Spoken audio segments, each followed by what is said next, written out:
Ce YouTuber nous dévoile combien il a gagné avec les YouTube Shorts. Écoutons-le attentivement.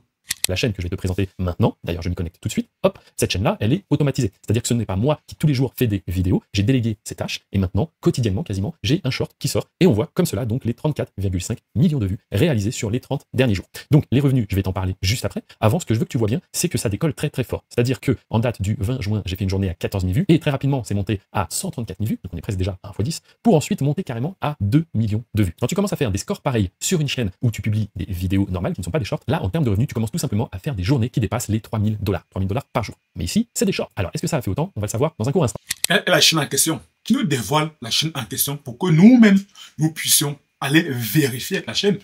Parce que de nos jours, on observe énormément de youtubeurs qui, pour installer un climat de confiance, décident de partager les insights, de partager réellement comment ils ont fait pour atteindre les résultats dont ils évoquent. Mais le problème, c'est qu'ils floutent le nom de la chaîne. Pourtant, nous sommes sur YouTube. Les chaînes YouTube sont censées être des chaînes publiques. Donc moi, je ne vois pas réellement l'intérêt de flouter encore le nom de la chaîne. À mon sens, il faudrait aller jusqu'au bout. Lorsqu'on a entamé un processus, il faudrait aller jusqu'au bout. Si un YouTuber a décidé qu'il veut apporter des éléments de preuve, alors il ne devrait pas flouter le nom de sa chaîne. Il devrait donner l'occasion à des personnes d'aller réellement vérifier si ce qu'il dit est vrai. Donc moi, je ne vois pas trop l'intérêt de venir flouter encore le nom de la chaîne. Mais bon, là, c'est un petit détail que l'on pourrait qualifier d'insignifiant. Juste avant, je voudrais te montrer aussi les abonnés. Tu vas voir que c'est juste dingue le nombre d'abonnés que tu peux prendre avec des shorts. Regarde, la première journée, 76 abonnés. C'est très peu. Rapidement, 3 000 abonnés, je le rappelle, par jour, pour atteindre les 33 000 abonnés le 29 juin. Et ensuite, on se rend même compte que le 16 juillet, quelle est la chaîne YouTube en question pour que nous-mêmes, nous puissions aller faire notre propre vérification? Monsieur Hervé de YouTube Business, quelle est la chaîne YouTube en question? Est-ce que vous pourriez nous le dire? Ça, c'est ce que nous aimerions savoir. et j'ai fait une journée à plus de 46 000 abonnés. C'est pourquoi la chaîne totalise maintenant, en l'espace d'un mois, plus de 630 000 abonnés. Le million arrive très très vite. Je pense qu'en moins de 2 mois, on aura fait le million d'abonnés sur cette chaîne. Donc oui, les shorts, c'est très puissant. Mais pourquoi est-ce que je déconseille de faire des shorts? Eh bien, pour ceux qui ne me connaissent pas, je travaille sur la plateforme depuis plus de 12 ans. Déjà d'une, à l'époque, les shorts n'existaient pas. Donc j'ai mes habitudes, mes méthodes et mes manières de faire. D'ailleurs, tout cela, je l'explique dans la description. Il y a un petit lien où il y a une présentation où je te montre mon activité. Oui, qu'est-ce que je fais sur YouTube? Comment est-ce que j'ai obtenu des dizaines de trophées du million d'abonnés? Comment est-ce que j'ai mis en place tout un réseau de chaînes qui tourne en automatique et en anonyme? Tout ça, c'est dans la description. Mais avant, laisse-moi t'en dire un petit peu plus. Sur YouTube, le trafic n'a fait qu'augmenter. Il y a toujours de plus en plus de spectateurs, de plus en plus de personnes qui consomment du contenu en ligne. Je ne dis pas que c'est bien, je ne dis pas que c'est mal, mais tu as dû vivre ce phénomène également de ton côté. Si tu as vu des jeunes enfants, je parle pas d'adolescents, même des plus jeunes que des ados, vraiment des enfants, et bien malheureusement, ils ont tous un smartphone, une tablette. Et ça, c'est générationnel. Ce qui veut dire qu'il y a 10 ans, il y avait certes moins de concurrence sur la plateforme, mais surtout moins de spectateurs. Et tu as l'exemple sous les yeux, une chaîne lancée en un mois peut déjà être à 600 000 abonnés. Pour faire des scores pareils, tu te doutes bien que la chaîne n'est pas en français. Je vise une audience internationale. Donc mon référencement est en anglais, et après je target la planète entière. C'est comme cela que tu peux faire des scores pareils. Maintenant, si tu as cliqué sur cette vidéo, c'est pour voir des chiffres, des nombres, alors on y va. On va directement se rendre dans l'onglet vidéo de la chaîne. C'est bien aimé ce que j'expliquais. Ça a été flouté. Pourquoi flouter? Ça, moi, honnêtement, je n'en sais rien. Peut-être qu'il faudrait poser la question directement au youtubeur en question. Qu'il faudrait poser la question directement à monsieur Hervé de YouTube Business. D'ailleurs, si je vais vraiment dans l'onglet vidéo, tu vois qu'il n'y a aucun contenu de disponible. Oui, car il n'y a pas de vidéo, il n'y a que des shorts. Donc dans les shorts, tu vois un petit peu les scores que ça fait sur les derniers shorts que j'ai publiés. Ce qui est intéressant, c'est d'aller voir le short le plus populaire ou les shorts les plus populaires. Donc on va cliquer et on va trier directement par vue. Et on voit qu'un short publié le 18 juin, donc c'est-à-dire il y a 1 mois et 10 jours, a totalisé 14 millions de vues. C'est quand même colossal. Et en termes de likes, on a fait 452 000 likes. Il y a aussi beaucoup de dislikes, tu te rendras compte, 33 000 dislikes. Mais on est quand même sur quelque chose de balèze. Maintenant, si on étudie un petit peu plus les statistiques de ce short, essayer de comprendre pourquoi est-ce qu'il a performé. Alors les revenus, tu vas les voir dans un instant, mais crois-moi, il y a moyen de faire de l'argent sur YouTube autrement qu'avec des shorts. Et ça, je t'en reparle juste après. Donc déjà, on voit que ce short, qui a fait 14 millions de vues, m'a rapporté 154 000 abonnés avec un seul short qui dure, je vais te dire combien de temps est-ce qu'il dure, 25 secondes. Donc j'ai fait un short de 25 secondes et il m'a rapporté 154 000 abonnés. Et attention, au roulement de tambour, combien de dollars est-ce que j'ai gagné avec ce simple short? Eh bien, 191 $. Alors il y a quelque chose... 191 $. C'est dérisoire. C'est dérisoire. C'est bel et bien ce que j'explique depuis. C'est bel et bien ce que j'explique depuis. On ne fait pas les shorts pour gagner de l'argent. Vous pouvez avoir des millions de vues sur les shorts, mais à la fin de la journée, les revenus que YouTube va vous verser seront tellement très faibles, seront dérisoires. À la limite, vous aurez l'impression d'avoir gaspillé votre temps, votre énergie pour rien. Du moins pour très très peu de choses. Très très peu de choses. Faire un short qui va générer des millions de vues, qui va vous permettre d'amasser énormément d'abonnés. Mais que vous ne gagnerez que 191 $, donc moins de 200 euros. Moins de 200 $ et peut-être même moins de 150 euros. Mais vous allez voir beaucoup de personnes qui vont venir se targuer, qui vont venir se vanter que j'ai une chaîne YouTube qui a plus de 600 000 abonnés. Est-ce qu'on mange ces abonnés? Est-ce que ces abonnés te permettent de vivre confortablement? Non. Non, non, non, non et non. Donc le Saint Graal n'est pas d'obtenir énormément d'abonnés. Ça, ce n'est pas le plus important. Le plus important, c'est ce qui arrive dans ta poche. Point barre. C'est ce qui arrive dans ta poche. Et ici, vous-même, vous avez la preuve à l'écran que le short a généré des millions de vues et a permis d'amasser énormément d'abonnés. Mais le youtubeur ne perçoit que 191 $. Et si on va encore prélever les impôts, on sera à net, probablement à moins de 100 $. Et si on fait la conversion en euros, on peut être autour de 80 euros. 80 euros pour des millions de vues. 80 euros, il me semble, pour 14 millions de vues. C'est dérisoire.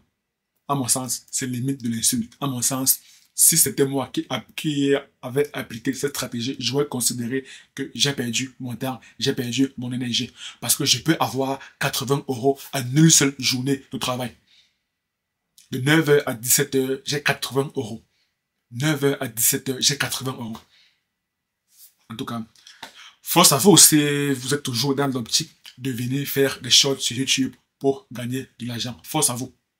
Et venir après se targuer, venir bomber le torse que j'ai 600 000 abonnés sur ma chaîne YouTube. Regardez, je suis quelqu'un. Ma chaîne YouTube a des centaines de millions d'abonnés. Mais vous ne dites jamais ce que vous gagnez avec votre chaîne YouTube. Alors, honte à vous.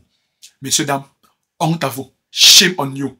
Il faut que tu saches, c'est que déjà, au début, la chaîne n'était pas monétisée. Comme tu le sais, il y a des critères à respecter. Si on parle de short, il faut réussir à totaliser déjà plus de 10 millions de vues pour avoir accès à la monétisation simplement avec des shorts. Donc ça m'a pris un petit peu de temps, et donc c'est pour cela qu'on voit qu'au début, eh bien tout simplement, le short ne rapporte rien. Donc certes, c'est à pondérer. Mais tu vas voir quand même que pour une chaîne qui a 600 000 abonnés, eh bien les gains sont relativement bas. Si on va dans l'onglet revenus, tu vas voir que 600 000 abonnés. 600 000 abonnés. 600 fucking 000 abonnés. Seigneur. sur ce short, où je le rappelle, la monétisation a mis un petit moment à arriver, eh bien je gagne 1 centime pour 1000 vues. Autrement dit, pour plus de 14 millions de vues, j'ai gagné 191 $.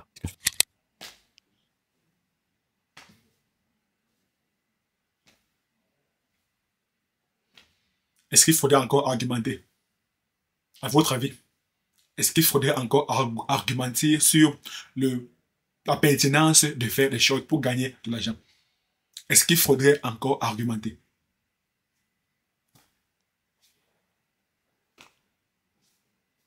Tu te rends compte comment est-ce que c'est faible. Maintenant, on va directement retourner sur la chaîne et on va voir combien est-ce que j'ai fait pour 35 millions de vues, combien YouTube m'a payé. Et attention, voici le résultat. YouTube m'a payé 751 $ pour 35 millions de vues. Est-ce que tu te rends compte comment est-ce que c'est bas? Ça fait des abonnés, ça fait des vues, mais ça ne fait pas véritablement d'argent.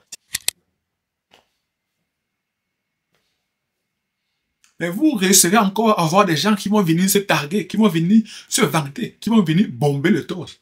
Que ma chaîne YouTube a plus de 600 000 abonnés. Ma chaîne YouTube a plus de 600 000 abonnés. J'ai réussi à avoir 1000 abonnés en seulement 2 semaines. Waouh! Exceptionnel. Je me vante. Mais les mêmes gens vont encore se lever le lendemain à 4 h du matin, braver le froid du matin pour aller faire un boulot qui est très très mal payé. Alors là, on pourra se poser une question très très légitime. Les abonnés que vous avez obtenus vous servent à quoi? Vous avez 600 000 abonnés. Pourquoi vous levez encore 600 000 abonnés? Pourquoi vous levez encore le matin à 4 h du matin? Braver tout le froid hivernal, tout le froid glacial, pendant que tout le monde est en train de dormir. Vous êtes là, vous êtes dehors en train de braver tout ce froid pour aller faire un job qui vous rémunère mal. Alors finalement, vous comprenez que le Saint Graal, l'objectif n'est pas tant d'avoir énormément d'abonnés. Je ne suis pas en train de dire qu'avoir beaucoup d'abonnés, c'est mauvais.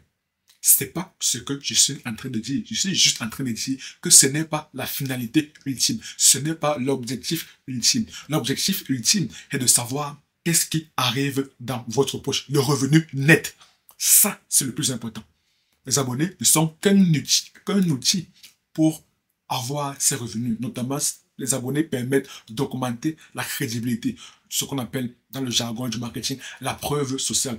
Car, j'aime à dire, et c'est même tout à fait naturel et logique, c'est tout simplement le bon sens.